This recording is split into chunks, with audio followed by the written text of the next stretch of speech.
Welcome to Founder Led, where we sit down with some of the sharpest minds in the staffing and recruitment industry. This episode is powered by LinkedIn Growth Engine, a content agency that helps established recruitment firms grow their visibility, authority, and ultimately their business from LinkedIn through a trust-building, content-driven strategy. Join over 40 businesses using this proven system to generate predictable inbound leads and generating high-intent retained searches for their business in under 1 hour per week. With that, would love to introduce our guest for today's episode. We have Heather MacKay, who is the founder and principal consultant at HM Pinnacle Consulting, an HR and people solutions consulting firm. Heather, welcome to the show.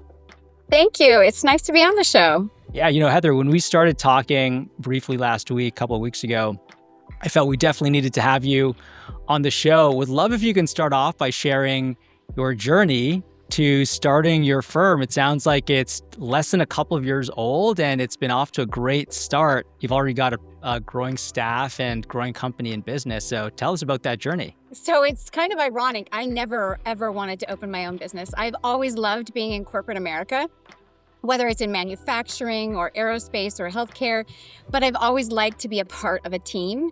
And so when the decision was made to open my own business, I fought it tooth and nail. I was like, I'm not doing this. And my husband and I discussed it. And it really was the right time to start what we both were super passionate about, which was providing HR and operations, kind of a meld of the two of them, into the world that it doesn't kind of exist that way. And so kicking and screaming, I said, I'll start this. It's not going to be very big. It'll be really small. It'll just be me. I'll just take on a couple of clients. And so I had this really minimal goal the first year of even half of what I made in my corporate world. And it was, December was my first client. I had opened my business in November. December was my first client. And by March, I'd already had more clients that I could handle. And so I had to add to my team. It was so unbelievable. I'm super blessed that way. I have a team of 8 people that I work with all over the United States. And it's continued to grow. The more clients we pick up, the more expertise that they're looking for that might be outside of my realm. And it's just continued to show that this is exactly what I was supposed to do. And what kind of a lot of businesses need is having someone on the outside doing HR when they can't bring it into themselves. Yeah, it's a lot of fun. Yeah, one thing that stood out from your business is you've got this toolkit of services that you offer. It's not like a single service offering. It sounds like it's workers' comp and recruiting and benefits, and there's some like AI kind of enhanced solution as well as part of this offering. So can you walk through maybe like the toolkit itself, like how it's developed or evolved, and why do business owners and employers find this to be so valuable? Absolutely. So one of the things that I have always strove for in my career is to bring people around me that are smarter than I am, whether it's in my field or a different field, and reaching out and being willing to ask those questions. And some of the best solutions I've ever had came from someone other than myself. And so when I started to need expertise inside of HMP, I went out and looked for individuals who, ironically enough, most of them have worked for me in previous companies and I've drug them along. But to find individuals in those specialty areas, like I have someone who manages workers' comp and safety, which is a huge area of HR and operations that people sometimes don't invest enough time and energy into or have the ability to put a full-time person in. So having someone that they can contract with, like us, who can come in and help them get the best deals in workers' comp or manage an open claim, that's something that's super unique, especially in the HR consulting business.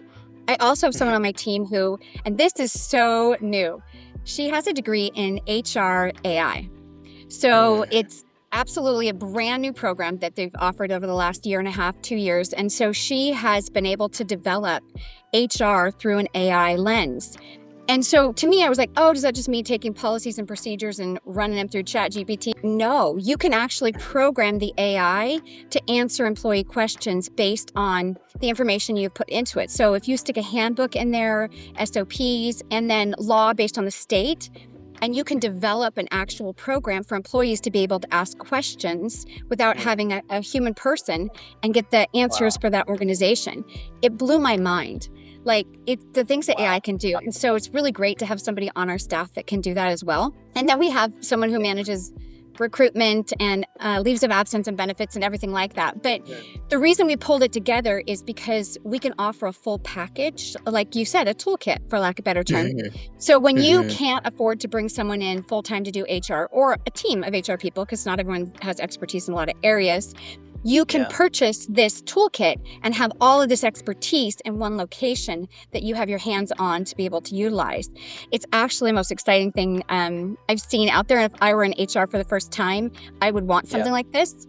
So it works well for small businesses that don't have any HR, or businesses that have maybe an HR generalist, but not an ability to answer some of the higher level questions. So it kind of combines both of those into it. It's kind of a unique opportunity for employers to have an HR in their pocket, for lack of a better term. Yeah, I love that.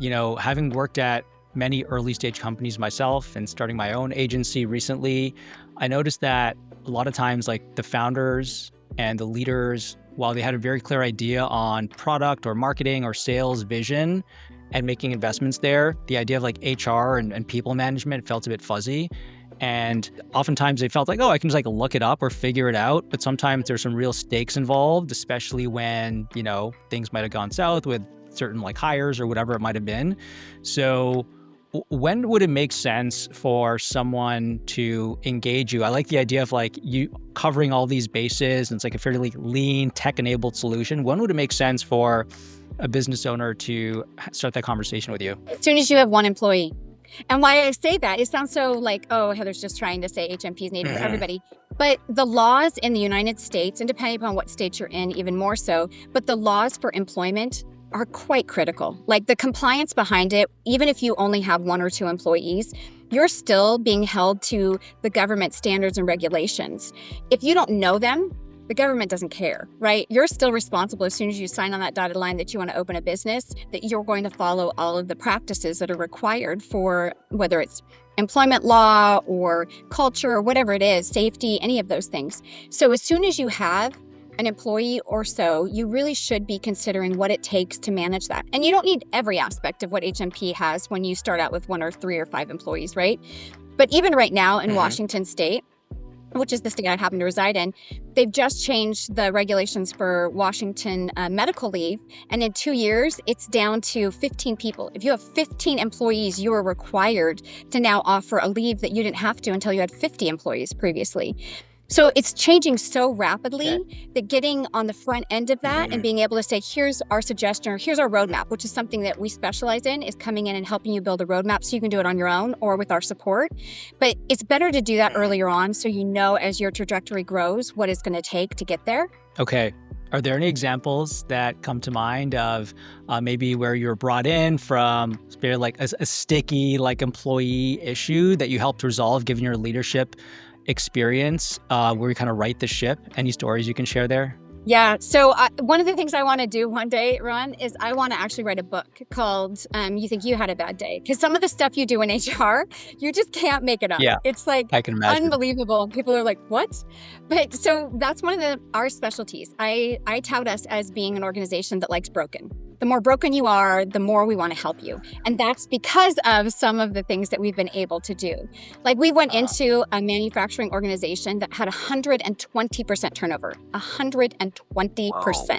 Wow. And you can attribute that to lots of different things. I attribute it always to leadership because leaders decide what the culture is inside of an organization, right? And if people are leaving, they don't leave for money, they leave for supervising, right? They leave because their leaders aren't good. But so we went into this organization and we were hired in specifically to recruit. That was what we were brought in for originally. And we're like, oh, okay, no problem. We can handle that. Until we saw the turnover and it was like a constant recruiting battle. And I was like, whoa, time out. Wow. Because I'm not bringing people in if you're going to lose them in like less than 6 weeks. And we're doing it all over it's your again. reputation as well.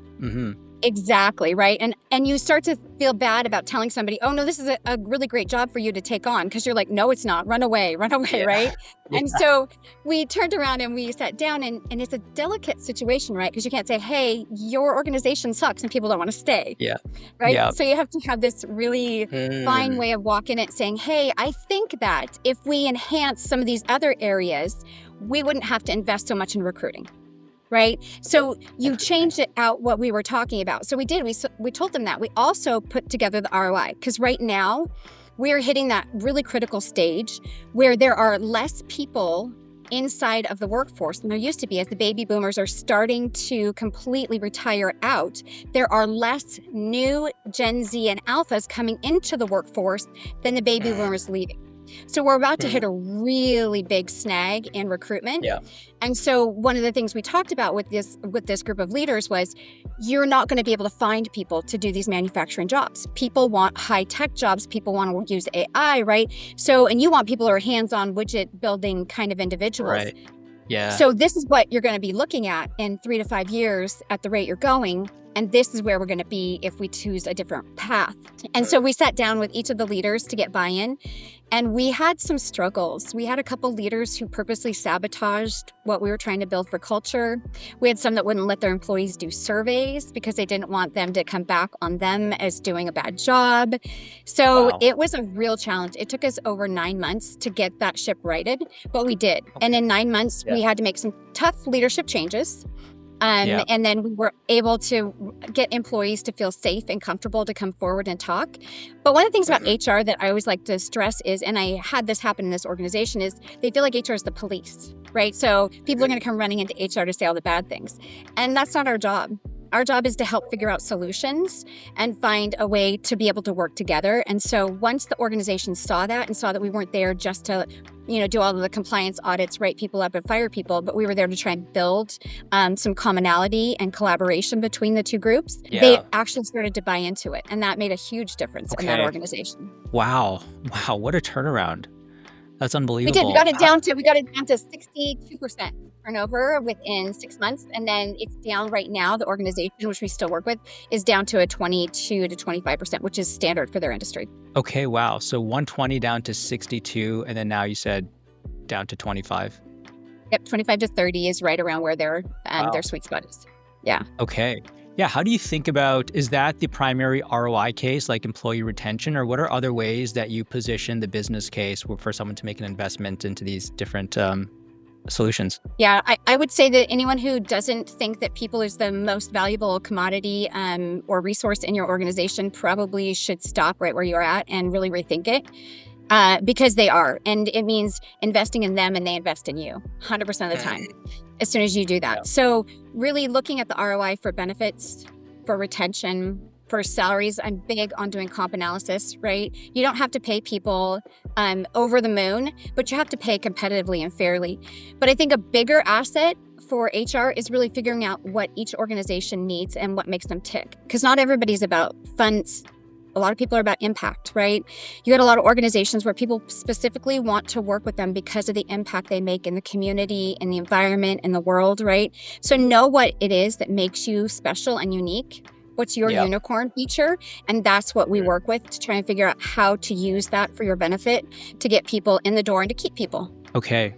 Yeah. What are some of the things that, let's talk about both what companies can do and then also what candidates can do to stand out. So what can companies do to keep their existing culture and maintain like high retention, but also to attract the right candidates and like sell them into their business? Maybe talk about how they can like position themselves or like brand themselves. Should they be writing posts on LinkedIn or elsewhere? How can they really get their culture out into the real world? A great question, and one that more and more businesses really need to be thinking about and aren't there yet. So I have one of my team members, she's our HR intern, and she's in her second year at University of Virginia Tech. And so her and I do a Gen Z podcast, or the Fear of Snowflakes podcast, and it's all about what it takes to bring them into the work environment. What are they looking for? What kind of schedule are they looking for? Why do we all feel like they don't really want to work, right? Yeah. And why that's important is, as a business owner, we need to understand what they want and what they're looking for when we start to advertise. When we start to build our culture, we can no longer sit and go, this is who we are. If you fit within our parameters, then come on in. We want you as part of our team. You can't look at it that way anymore. The new workforce is truly looking at what's in it for me, and not in a bad way, not in the way that we think, more in the way of where are my skills and my abilities going to benefit your organization? Because that's what's critically important. They want to know how they make an impact inside the organization, not the other way around, which if you look back a few generations, it was the other way around. It was like, how are you going to impact the organization? It's totally different because mindset has changed, and business owners need to understand that.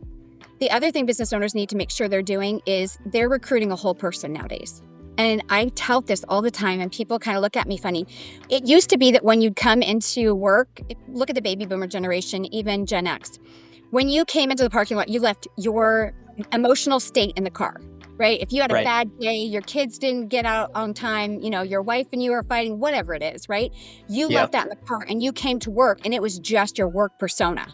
And that's who you were, and that was all the expectation was. It's not that way anymore. People bring their whole selves to work. They need to experience and know that there are people who care and that there's safety inside of a work environment, that people want to know how their outside lives are, that they can connect and create community in a work environment. That is so different than what it used to be. And until businesses can change that, they're going to struggle recruiting and retaining people because they want an opportunity to be their whole selves in a work environment. That makes a lot of sense. One of my friends started a recruitment firm, and it's actually called Conscious Talent, right? Where it's so focused on, helping leaders who really value someone who, like folks who want to show up as their whole selves, but also value this idea of the inner work and that being important to them, whether that's exploring their own consciousness, their emotional intelligence, and their spiritual growth and journey. And then also, how does that play out into the work that they choose to do and work that really feels enlivening for them? Because that's ultimately the workplace where they can do their best work and feel the most engaged, and these sort of things, right? And so... And then they're productive. That's the whole thing that I think people don't understand. People go, oh, I don't want all of that in my work environment. You do, though. Because every one of us, anyone can look at themselves personally and say, when do I feel the happiest? When do I feel the most satisfied? It's usually when I'm doing something I really love or I know I'm really good at, right? Right. And you take that into a work environment. People forget that part. And business leaders need to understand, and that's what one of our leadership training courses is specifically on, is understanding that when you have that whole person and that whole person's feeling healthy and fed, they will produce mass amounts of creativity and productivity. They're the ones who don't argue or fight. Like, it's a really great idea to actually bring all of that together. So that's a brilliant idea on your friend's part for recruiting. Yeah. What are some of the ways that you're cultivating this culture at your own business? Because it sounds like your business is almost like the example of what these other businesses that you go in and help can be. So how do you build this culture? It sounds like you bring in like domain specialists and really empower, enable them. What are some of the other ways that you're building this culture internally? So funny. And I always tell people when they ask what my biggest wins were in my career, and there are always challenges or things I did wrong. And this is no different. And what I mean by that is I grew up corporate America, so I was the one who didn't want someone's emotions, right? I'm in HR, so you come in and you cry in my office. Yeah, okay. But I wanted someone who's there to do their work and et cetera, right? And so when I opened my own business and I went, okay, what kind of staffing am I looking for? It fell in my lap that it was exactly what I would never have chosen. And it is the most perfect staffing I have ever expected. And so I am a good role model for what they're doing. And here's why. I have chosen to not have kids. I don't have children. But a lot of my employees have always had kids and had the whole, oh, I have to go here kind of thing. And I thought, I'd never want that in my own organization. Over 65% of my team are stay-at-home moms who have previous expert careers in HR or in safety or et cetera, right, in this realm, and have decided that they want to nurture and take care of their family, but still wanted to be able to do a career. And so when you're getting the whole person, I get the best results from my team. These are people who go out of their way, even when they're not scheduled to work, to pipe in if we're working on a project they think they can add to. These are the people who put out birthday cards to the rest of the team. These are people who make sure that they're in our meetings, they're giving kudos to everybody because they feel valued for who they are. They value other people inside the organization. So I have been lucky enough to have individuals who are working part-time as they take care of their family full-time. I have individuals who this is their second career. I have one employee who's 83, and she's worked for me for 2 companies, and she's phenomenal. I call her my teacher because she goes through and edits every document and policy we do. Everything is correct and accurate because that is her specialty and what she brings to the table. And Yeah. it's so much fun to get to experience that kind of leadership where you're like, no, I'm going to infuse into people exactly who they should be proud to be. And that could be a stay-at-home mom. That could be a mom and a businesswoman. That could be, a gentleman who is, phasing out into retirement and just looking for an opportunity to do some consulting on the side. Whatever it is, I think when you enjoy that part of them and you lead them where they're at, not where you want them to Right. be, you'll get Yeah. more out of them. This sounds like such a natural evolution of where like business is it just feels like it's a more human and a heart-led approach to running an organization. It doesn't sound like there are any like downsides to this because it's not like you're spending more on salaries. If anything, you built a culture where people might be willing to leave maybe like a somewhat toxic work environment and take a pay cut to join something that's a bit more supportive and all these sort of things. And then of course, like when they do feel like they can show up as their whole selves and like their full life is valued and they can have that work-life balance, they seem to go above and beyond in terms of doing the work. They're incredibly welcoming to other folks joining the company or other employees. And there's, to your point, that level of like safety and wanting to collaborate, and there's just like energy transfer that gets to happen when people are happy at work. And so it just sounds like a no-brainer for any business to move into this direction. What do you think is keeping businesses from doing that? Do they feel like their own jobs or like business performance might be impacted, or what is the blind spot that's holding people back from adopting this kind of culture? Yeah, so it's easier when you start out doing that from the very beginning. So when I started HMP, I was very conscious of the type of people that I was bringing in and making sure the culture fit was there, etc. It's hard and it's a big struggle for companies when they already have this large impact of employees who've been there for a long period of time, and now they're infusing this new style of work and type of employee into a culture that already exists. That's where the rubber meets the road. And that's where I find that we do a lot of work with culture training, building, leadership training. That's where we get called in for that particular type, because there's this huge butt of heads like, no, this is what we've always done and this is how we've done it. And then you've got this new group saying, no, let us in. We want to show you how we can do it much better. This group over here doesn't understand. And when you don't understand, you get fearful. Or you worry about your own job or your own expertise, right? And so if you don't have the right kind of leadership in there to make sure the two teams know how they actually work best together, that's where you end up not wanting to do it. And you're like, nope, we're just going to stick with the old SOPs, the old style, because this is what is currently here. The problem is that as those people fade out, you don't have anyone left there who's trained and knows how to do it, right? So it doesn't win, but it's really difficult if you don't know how to mesh the two of those groups together. That's why people are struggling to want to do it. Yeah. How do you find like clients normally engage you? Do they go with like the AI HR solution first as an entry point, or is it something else? Maybe, one of your other offerings. What is the adoption in terms of your product offering typically? So I am a compliance and legal geek. That, if I was to say anything, that's my style. I love HR law. So I end up with a lot of clients specifically who come to me specific for just that. Hey, I want to make sure that everything we're doing lets me sleep at night. Are we in compliance, right? And so we do a compliance review of everything they're doing, their handbook, their policies, maybe talk to their employees or their leaders to find out what's going on in the organization, and then create an analysis that says, here's all your A pluses, here is your C minuses, and here's your F's. So here's what our recommendation is on what you tackle and what you take on. That's usually how we end up with a client. And then from there, we then build out those sections that they need to. I haven't had any that have come to us specifically for AI, but when they find out that we have AI, wow. Like it changes their entire idea of what they're looking for from HR. They're like, you can do what?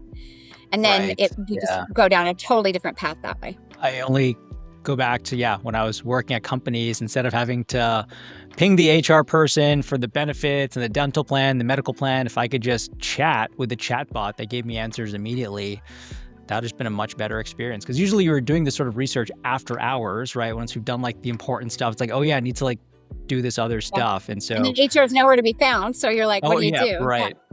Okay. So it is kind of cool to be able to create that for each company. It's neat.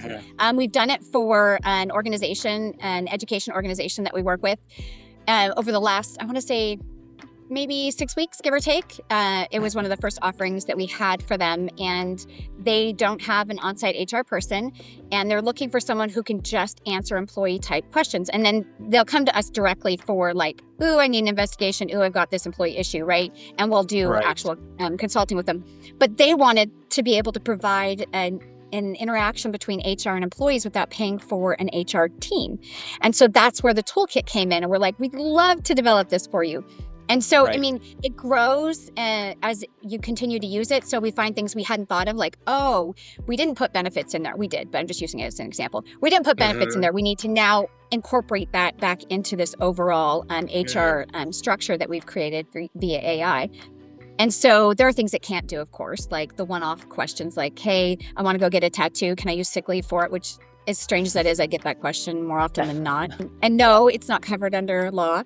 Anyway, so it's those kinds of one-off things where you're like, I would have never programmed it to know how to do that, right? And so then you decide, is this something to program into it? Or is this just one of those one-off questions? You're like, no, and leave it at that. Yeah, it's such a natural evolution because oftentimes, where's AI currently being used in businesses? We see customer support where these like level 1, level 2 support questions are now being handled by AI so that the reps can handle like, more strategic, more complicated questions. And so now we're bringing that almost like a tech-enabled solution to augment an existing team. Where do you see, are there any other opportunities in your scope of offering that could be augmented with technology? Yeah, so remember I was just saying, one of my team members is in college. And so her and I were talking the other day, and one of the courses that she is now taking, this is her second year. And she is being taught how to use AI to do all of her work. And I went, I'm sorry, what? And she said, we no longer research and then come back and put something together. We're taught how to use AI as the tool. And then all we have to do is make sure that we're sourcing it. And for tests, for papers, for everything. And I was like, so basically you're not learning anything is what you're trying to tell me. You have no idea how to like tie your own shoes. How to prompt very but you effectively. know how to use a computer, right? And she of course made a comment about my age, and I was like, whatever. And then she proceeded to say, no, but what we're learning is businesses need to incorporate AI into project management. They need to incorporate AI into leadership because we're coming out of school with an expectation that this is a tool, no different than a SaaS product previously or something like that, right? That we previously thought was what we needed to be able to provide employees. She said, no. This is what you guys as business owners are going to have to start figuring out how to incorporate into your business because that's what we know how to do. We're not going to be able to open a book and start researching for something. We're going to jump on. And so it definitely has impacted how we train leaders now. So one of the new courses that we're offering in our leadership toolkit specifically talks about how to encompass AI into project management and how, as a leader, it should not make you feel less capable leading people. It should actually make you feel like you have more tools at your resource, right? So it has impacted how we train leaders now. Wow. Okay. Yeah, it sounds like in this world where we need to do more with less, like AI is definitely here to stay. Before it was computer literacy, now it's AI literacy as a core skill. And also I've seen, before a job rec goes out, is like make the case that this work cannot be done with an AI and that it does require a new human. I know Shopify released a sort of manifesto where we need to prove that we can solve it with AI before we hire a new person. It sounds like a lot of that is going to be trickling down into other companies, maybe more traditional industries and these sort of things as well. So, Heather, as we start to wrap it up here, what key message do you want to share with folks who are looking to be smarter, more resourceful, but also really build a happy, more cohesive, like talent and company culture? What advice do you have for them? 2 words: people first. And it is my motto. It is what our leadership style is built on, the we. Because as soon as you invest in your people will always invest in your organization. Doesn't matter what you make, it doesn't matter who you take care of. If you listen, if you collaborate, if you are open and willing to take on all different genres of people and put them into a work environment, and then be willing to actually work with them. The worst thing that can happen in an organization is you throw people into something and then you walk away and expect them to figure it out on their own. It isn't going to happen.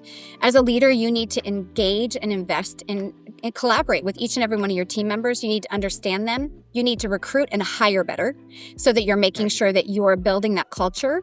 It's easier to do that and then incorporate the people who are already in your organization than it is to try and change the culture all at once. Make sure that you invest in your people, invest in what they need and what they're looking for in an organization, not what you're looking for. And then that's exactly how you're going to become successful. And then make sure that you're following the rules and regulations, right? That's why HR is around. That's why I always have a job. Yeah.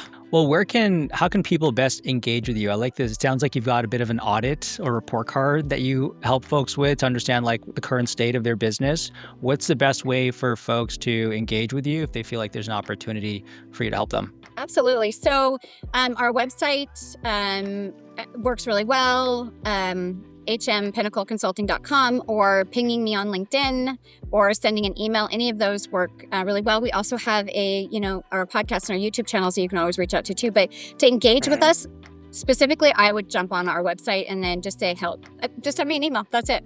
But Perfect. We absolutely would be happy to send out any type of report card, answer questions just in general, especially for small businesses that are trying to decide what they need. My job is to make other people's jobs easier, not to, make this huge, giant organization, but really to just impact organizations. Because I think that it's super important that people feel taken care of, because it's more than just their work, right? We take everything that we do at work and we bring it home with us.